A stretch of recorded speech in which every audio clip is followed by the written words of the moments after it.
15 सितंबर 2023 का ये वाकया है। एक महिला दरोगा अपने ही थाने के इंस्पेक्टर के सामने खड़ी हुई थी। काफ़ी देर हो जाती है, मुंह से कुछ आवाज़ नहीं निकल रही थी, लेकिन आंखों में आंसू थे। महिला सब इंस्पेक्टर कुछ कहने की कोशिश करती, इससे पहले ही इंस्पेक्टर ने पूछा, क्या बात है, यहाँ इतनी देर से क्यों खड़ी हो? जैसे ही ये बात कही जाती है, महिला दरोगा की अंदर से आवाज़ निकलने लगती है, कहती कि सर बहुत हो चुका, अब शोषण करना बंद कर दीजिए, अब बर्दाश्त नहीं होता। जैसे ही उस महिला दरोगा ने अपने ही थाने के इंस्पेक्टर से ये बात कही, इंस्पेक्टर को गुस्सा आ जाता है। गुस्सा आने के बाद एक कई गंदी गंदी गालियाँ दी जाती हैं। जब गाली दी जाती हैं तो महिला सब इंस्पेक्टर कहती है कि सर आप समझ नहीं रहे हो, क्योंकि बात बहुत आगे बढ़ चुकी है। दरअसल तुम्हारा मेरे पेट में बच्चा पल रहा है। अगर ये बात ज़माने को पता चलेगी तो बात बहुत ज़्यादा बिगड़ सकती है, ख़राब हो सकती है। इसलिए अब इस मामले को यहीं ख़त्म कर दो, इस कहानी का द एंड कर दो। जैसे ही सब इंस्पेक्टर की ये बात उस इंस्पेक्टर ने सुनी है, उसके बाद वो अपनी कुर्सी से उठता है। उठने के बाद महिला दरोगा को बहुत तेज़ के साथ उसके पेट में लात मारता है। जैसे ही महिला दरोगा के पेट में लात लगती है, वो ज़मीन पर गिर जाती है और वो वहाँ से उठने की कोशिश कर रही थी, लेकिन उठ नहीं पा रही थी, क्योंकि उसकी तबीयत लगातार बिगड़ने लगती है।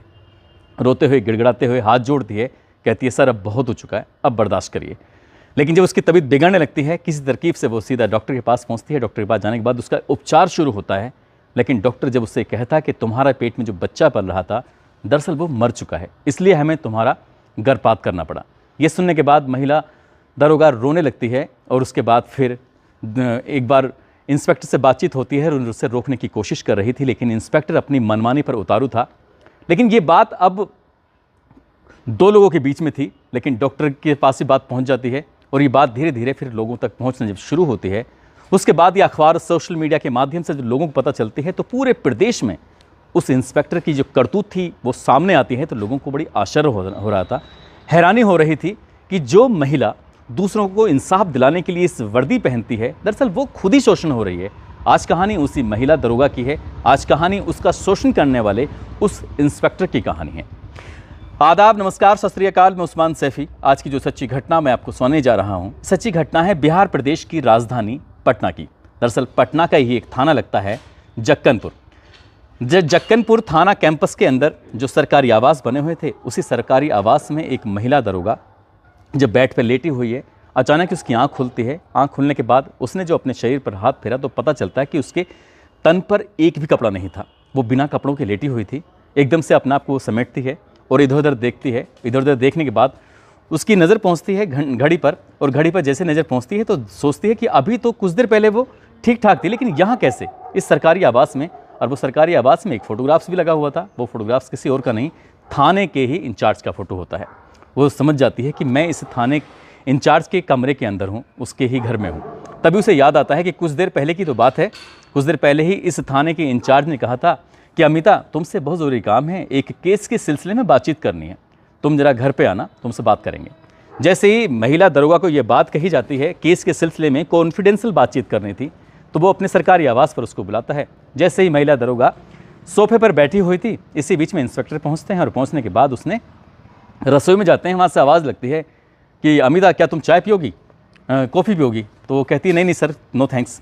जब वो कॉफ़ी के लिए मना करती है तो कहते कोई दिक्कत नहीं, और बातचीत करते करते हम लोग कॉफ़ी भी पी लेंगे, और तुम परेशान मत हो, मैं बना कर लेके आता हूँ। जैसे ही कॉफ़ी बन के आती है, उस महिला दरोगा को कॉफ़ी दी जाती है। महिला दरोगा कॉफ़ी पीकर वो सोफे पर बैठी हुई थी, और बैठे बैठे कब उससे नींद आ जाती है उसको पता ही नहीं चलता। आँख खुलती है तो पता चलता है कि अपने ही थाने के इंस्पेक्टर जो होते हैं, उसके ही सरकारी आवास में जो बेड होता है, उसका बिस्तर होता है, उस बिस्तर पर वो न्यूड अवस्था में थी, बिना कपड़ों के लेटी हुई थी। तब उसे समझ आता है और उसकी आंखों से आंसू निकलने शुरू हो जाते हैं। रोती है, गिड़गिड़ाती है, कहती है कि सर आपको पता नहीं आपने क्या कर दिया है। बस जैसे ये बात की जा रही थी, वो रो रही थी, और इसी बीच में रोते रोते एक आवाज़ आती है कि अमिता, परेशान होने की ज़रूरत नहीं है, तुम बिना कपड़ों में बहुत अच्छी लगती हो, यकीन ना हो तो देख सकती हो। जैसे ही बिना कपड़ों का फोटोग्राफ्स, बिना कपड़ों का वीडियो इस अमिता को उस थाने के इंचार्ज ने दिखाया, उसके पैरों तले ज़मीन खिसक जाती है। वो कहती है कि मेरी शादीशुदा ज़िंदगी में तुम बर्बाद करने पर क्यों तुले हो। वो रोती है, पैरों में पड़ती है, लेकिन इंस्पेक्टर कहता है कि यहाँ से ये बात निकल कर कहीं दूर जाती है, समझ लेना, ना केवल तुम्हारी नौकरी जाएगी बल्कि तुम्हारी इज्जत भी जाएगी, साथ ही शादीशुदा ज़िंदगी भी बिल्कुल पूरी तरह से तबाह हो जाएगी। इसलिए जैसा कहता हूँ वैसे ही करती रहो। उस महिला दरोगा के सामने अब कोई ऑप्शन नहीं बचा था, उसे नौकरी भी बचानी थी, अपना परिवार भी बचाना था, इसलिए वो चुपचाप वहाँ से चली जाती है। लेकिन उसे ये लग रहा था कि शायद ये आखिरा दिन है। वो आखिरा नहीं था, वो क्योंकि लगातार अब जैसे मन करता था उस इंस्पेक्टर का, वैसे ही किसी न किसी बहाने से वो बुलाता था और उस महिला दरोगा का रेप करता था, बलात्कार करता था। और वो चाह कर भी कुछ भी नहीं कर पाती थी, क्योंकि ये सिलसिला लगातार जब चलता चला जाता है, इसी बीच में वो गर्भवती हो जाती है। और अपने गर्भवती होने की बात जब उस इंस्पेक्टर से कहती है, तो इंस्पेक्टर साहब कहते हैं कि तुम मुझे जानती नहीं हो कि मैं कितना पावरफुल हूँ। दरअसल लगभग तीसरा साल मुझे इस थाने में होने वाला है और मुझे यहाँ से हटाने वाला कोई है नहीं, और फिर भी उसके बाद भी तुम इस तरह की बातें कर रही हो। तुम नहीं जानती हो कि मैं तुम्हें बर्खास्त करा सकता हूँ, बड़े बड़े अधिकारियों से मेरे टर्म्स हैं। जैसे ये बात सुनी जब उसने कहा कि मैं तुम्हारे बच्चे की मां बनने वाली हूँ, यानी कि तुम्हारी वजह से प्रेग्नेंट हो चुकी हूँ। जैसे ही उस इंस्पेक्टर ने ये बात सुनी, उसे गुस्सा आता है और उसे लात मार कर उसके बच्चे को गिरा देता है। वो उस महिला दरोगा के पास सारे सबूत होते हैं, लेकिन यहाँ से उसने सोचा कि अब तक चलो जो भी है सब कुछ ठीक, कोई दिक्कत नहीं है, यहीं से बर्दाश्त करते हैं।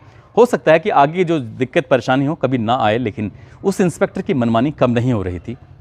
एक आध महीना फिर गुजर जाता है, लेकिन जब एक आध महीना फिर गुजर जाता है, लेकिन अब जब तक अभी तक तो शायद किसी को ये बात मालूम नहीं थी, लेकिन एक दिन थाने के अंदर ही महिला दरोगा और इंस्पेक्टर के बीच में इतनी बहस होती है कि यहाँ पर जितने भी स्टाफ वाले तैनात होते हैं, चाहे वो होमगार्ड हो, चाहे वो अन्य पुलिसकर्मी हो, या फिर अन्य दरोगा हो, या और कोई ऑफिसर हो, या इवन ये कह सकते हैं कि फरियादी हो, उनके सबके सामने यहाँ पर इतना हंगामा होता है। और उस हंगामे के बीच शुरू से लेकर आखिर तक की पूरी कहानी इंस्पेक्टर की सबके सामने मुँह ज़बानी महिला दरोगा बता देती है। और जैसे ही महिला दरोगा ये सबके सामने बताती है, उसके अंदर न जाने उस दिन कहाँ से इतनी हिम्मत आई थी। काश कि उसने वो पहले दिन ही अपनी हिम्मत दिखाई होती और अपने आबरू को लूटने से बचाया होता, तो शायद ये इतनी लंबी कहानी बनती ही नहीं। जब वो शोर मचाती है, उसके बाद इंस्पेक्टर को लगता है कि बात कहीं ख़राब ना हो जाए। इंस्पेक्टर ने मौका पाते ही 30 नवंबर 2023 को यहाँ से 6 दिन की छुट्टी के लिए जाता है। कहता है कि मैं 6 दिसंबर 2023 को वापस आ जाऊँगा, लेकिन वो आता ही नहीं है। उसके बाद वो थाने से लगातार गायब रहता है। ये महिला दरोगा होती है, ये भी गायब हो जाती है। अभी झगड़े की सूचना लोगों के पास तक थी, अब ये काफ़ी वक्त बीत जाता है, यानी कि 15 जनवरी 2024 तक ये इंस्पेक्टर थाने में पहुंचता ही नहीं है। इसके बाद ये महिला दरोगा जो होती है अपने पति और एक रिश्तेदार के साथ सीधा पटना के पुलिस मुख्यालय में पहुंच जाती है। वहां जाकर पूरी कहानी बयां की जाती है। जो उच्च अधिकारी होते हैं, उच्च अधिकारियों ने ये बात सुनी, उन्हें लगा कि एक इंस्पेक्टर आखिरकार ऐसा कैसे कर सकता है। तभी आदेश दिए जाते हैं SC ST थाने को। जब आदेश दिए जाते हैं इस महिला की तहरीर ली जाए, उस पर मुकदमा दर्ज किया जाए और इस मामले की उच्च स्तरीय जांच की जाए। यदि जांच में जो भी दोषी होगा, उसे दोषी को किसी भी कीमत पर बख्शा नहीं जाना चाहिए। जब इस तरह की बात थी, ASP सदर होती हैं स्वीटी सहरावत, साथ ही SP भरत सोनी मिलकर इस प्रकरण की जांच करना शुरू कर देते हैं। और जैसे ये घटनाक्रम सोशल मीडिया पर वायरल होता है, लोगों को पता चलता है कि जिस महिला ने वर्दी सिर्फ इसलिए पहनी थी ताकि दूसरी बहन बेटियों को वो इंसाफ दिला सके, लोगों को इंसाफ दिला सके, वो खुद ही शोषण का शिकार हो रही है। तो वाकई ये अपना आप में इसकी बड़ी चर्चा होती है। और इस थाने की जक्कनपुर की, यानी कि पटना शहर के अंदर टोटल मिलाकर 67 थाने होते हैं। उसी 67 थानों में एक जक्कन थाना भी होता है, और इस जक्कन थाने के जो इंचार्ज होते हैं इस तरह से शोषण कर रहे थे। लेकिन इसी बीच में मामला ज़्यादा तूल ना पकड़े, इसीलिए इस जक्कन थाने से इस इंचार्ज का, जो कि पिछले लगभग 2.5 से 3 साल के आसपास यहाँ पर हो चुके थे, उसको रातों रात इसका ट्रांसफ़र सहरसा, एक जगह लगती है, ज़िला लगता है, वहाँ पर कर दिया जाता है। और सहरसा में जाकर वो अपना मुँह छुपाने की कोशिश कर रहे थे। बताते ये भी हैं कि मीडिया कर्मियों ने जब इंस्पेक्टर साहब से बातचीत करने की कोशिश की, तो इंस्पेक्टर साहब ने फ़ोन ही काट दिया, फ़ोन बंद कर लिया और मीडिया कर्मियों से बातचीत करने की कोशिश नहीं की। हालांकि इस पूरे मामले में ASP सदर स्वीटी सहरावत और साथ ही भरत सोनी जो SP साहब होते हैं, इस प्रकरण की जांच कर रहे हैं। उनका ये कहना है कि हम इस मामले की जांच कर रहे हैं, एक एक पहलू को देखेंगे, परखेंगे, और जो भी सबूत होंगे कम से कम समय में जुटाने की कोशिश करेंगे। पूरा का पूरा मामला कोर्ट में जाएगा।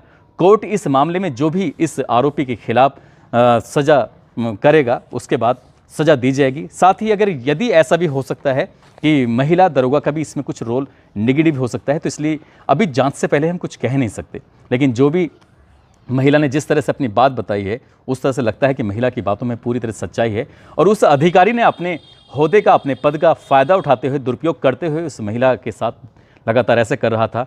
जो सच्चाई है पुलिस की जांच के बाद ही स्पष्ट हो सकेगा, लेकिन जो भी हुआ है वो वाकई गलत हुआ है।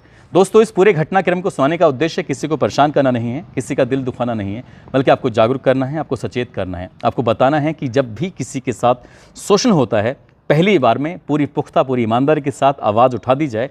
अगर उस आवाज़ को नहीं उठाया गया तो फिर आपका लगातार बार बार शोषण होता चला जाएगा, वक्त बीतता चला जाएगा, और जब बहुत डोर पूरी तरह से टूटने की नौबत आएगी तब जाकर शायद आँख खुलती है, लेकिन तब तक बहुत देर हो चुकी होती है।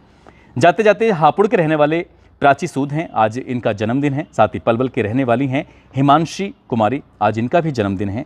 छत्तीसगढ़ की रहने वाली हैं जमुना, आज इनका भी जन्मदिन है। मुजीब कुरैशी हैं, आज इनका भी जन्मदिन है। इन सभी को जन्मदिन की ढेरों सारी शुभकामनाएं, बहुत बहुत मुबारकबाद। साथ ही असम के रहने वाले हैं हितू, उनकी पत्नी है दीपांजलि, आज इनकी शादी की सालगिरह है। इनको शादी की सालगिरह की बहुत बहुत शुभकामनाएं, बहुत बहुत मुबारकबाद। साथ ही कुछ लोगों ने नाम लेने की अपील की है, जिसमें चांदनी गुप्ता, प्रेम सिंह, मोहम्मद साजिद, मोहम्मद असगर आजमी, सोनू कुमार, रफ़ीक खान, धनपाल वर्मा, नवीन कुमार, मानसी साहू, शकील साहा, सुरेंद्र कुमार, अभय त्रिपाठी, अरवाज हुसैन, साबिर गुज्जर। आप सब लोग अपना ख्याल रखें, सुरक्षित रहें। जय हिंद, जय भारत।